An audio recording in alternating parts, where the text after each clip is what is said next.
It's time to take 10 minutes for Torah with Rabbi Joel Finkelstein. Welcome to our discussion of Parshat Pinechas, No Lost Souls. Look in the Parsha, as we're about to enter the land of Israel, Parshat Pinechas, we want to count the Jews again. We want to know how many Jews are there, how many Jews in the different tribes, and how many Jews in the different families, and who are the different families. So we list all the families for the first time as families, mishpachot. And so we have Liyamin, Mishpacha Yamini, Liachim, Mishpacha Yachini. Every family has their family. That would be like saying to the Finkelstein, they have the Finkelstein family. Lazerach, Mishpacha Zarchi.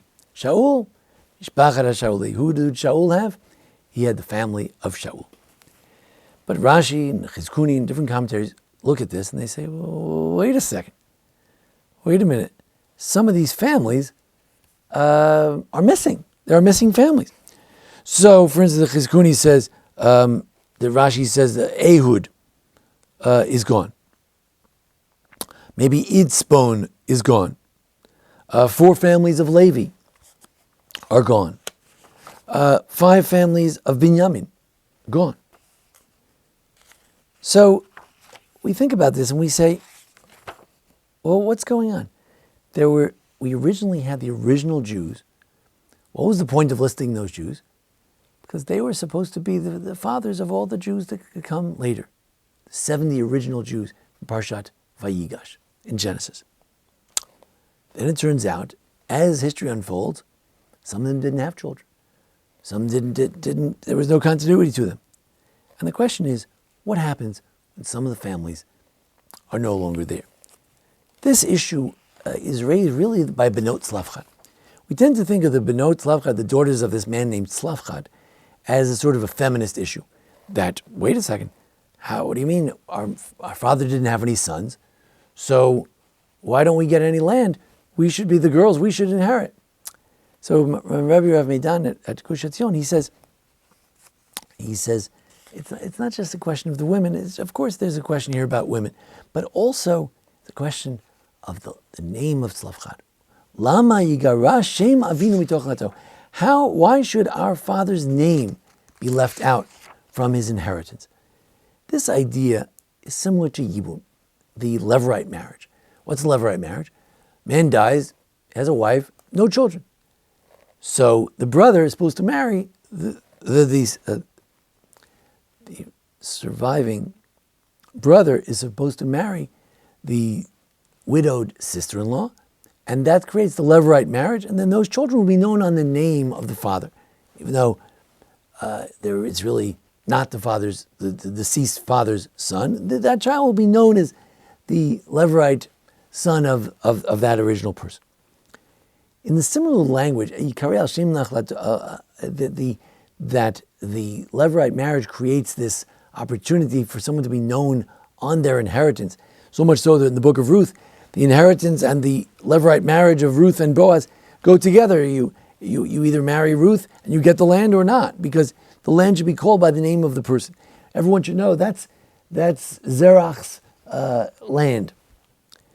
And there would be no Tzlafchad land. There would be no neighborhood, a sign on the highway that said Tzlafchad next right.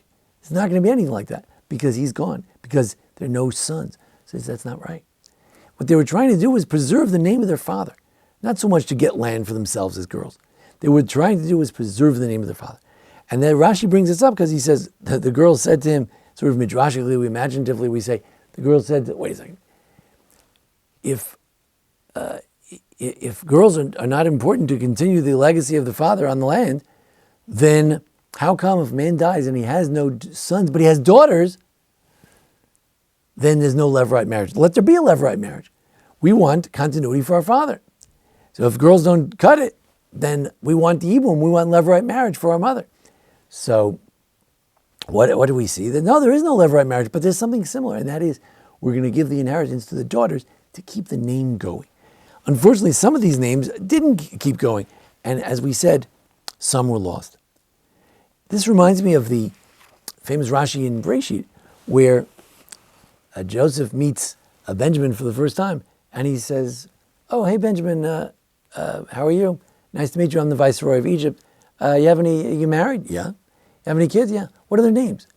So he tells him the names. Bella. You know why he called his son Bella? Because my brother, says Benjamin to Joseph, who he doesn't recognize as Joseph, my brother was swallowed up by the nations, so I called him Bella. I have another son named Becher, because my brother was the firstborn. Everything Benjamin thinks about when he's having children is, I used to have a brother. Similarly, when the brothers came down to Egypt, what do we know?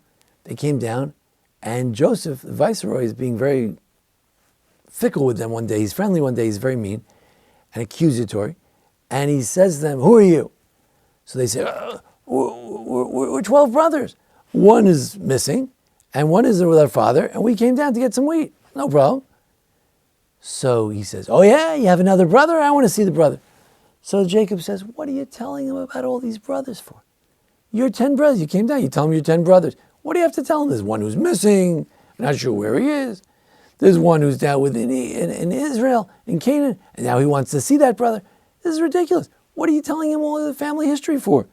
You don't go around just telling unnecessary information to people who are particularly powerful and mean and arbitrary. So why did they do it? Why did the brothers say, we're really 12 brothers, but we lost one? Because they weren't capable of saying we're 11 brothers. We're not 11 brothers. We had a 12th brother. And when you have a 12th brother, you mention that. And you mention it whenever you can. And like Benjamin, you're having your own children, you're having your own joy in life. You remember the Shem Achinu, the name of the brother.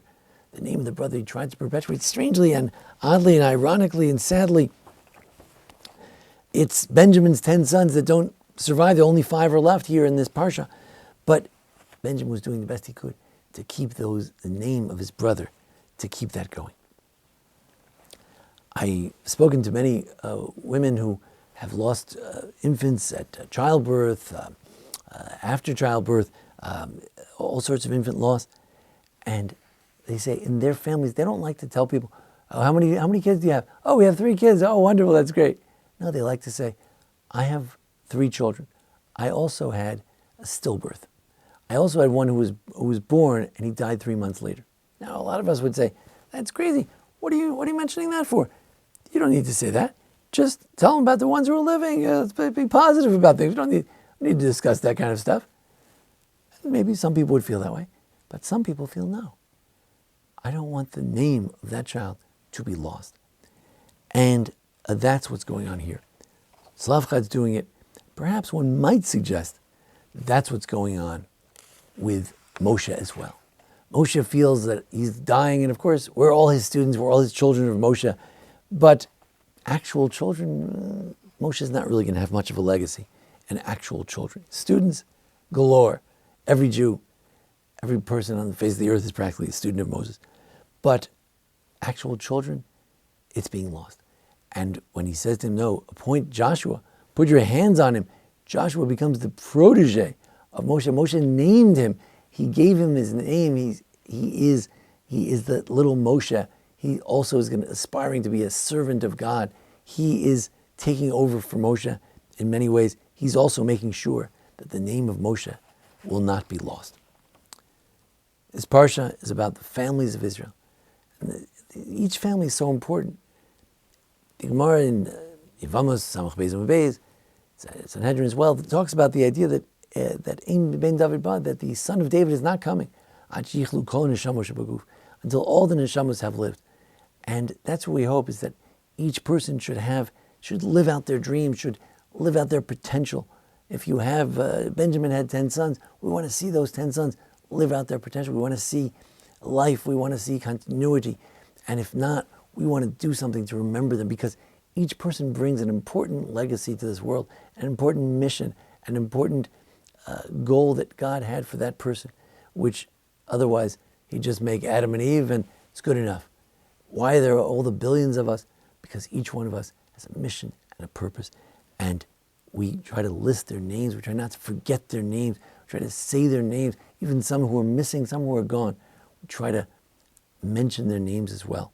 Tragically, some are lost, but we have to do our best to remember all those we can, 6 million anyone we know, our relatives, our family tree, to keep the names going.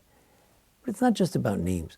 As we know, when it comes to Yibum, the name doesn't have to be preserved. If a fellow named Yitzchak died, and his brother's name Reuven, and he wants to name the son of the Levirate marriage Gad or Asher or Naphtali, it's fine. What do you mean? What about the name?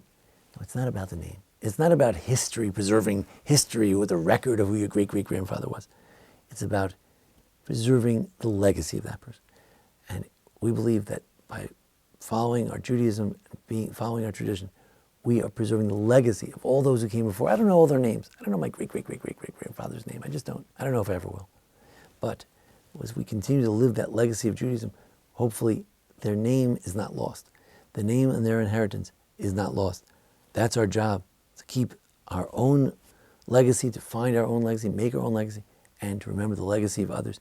By following the ways of God, following the ways of Moshe, we continue the legacy of Moshe, Yoshua, and all those families who live, Mishpachat Shauli, Mishpachat Azarchi, Mishpachat Chetzroni. And let's hope that indeed, when we finish, we make sure that no one's legacy is lost, no soul is lost. Then indeed, Mashiach will come, Ben David will come, the son of David will come.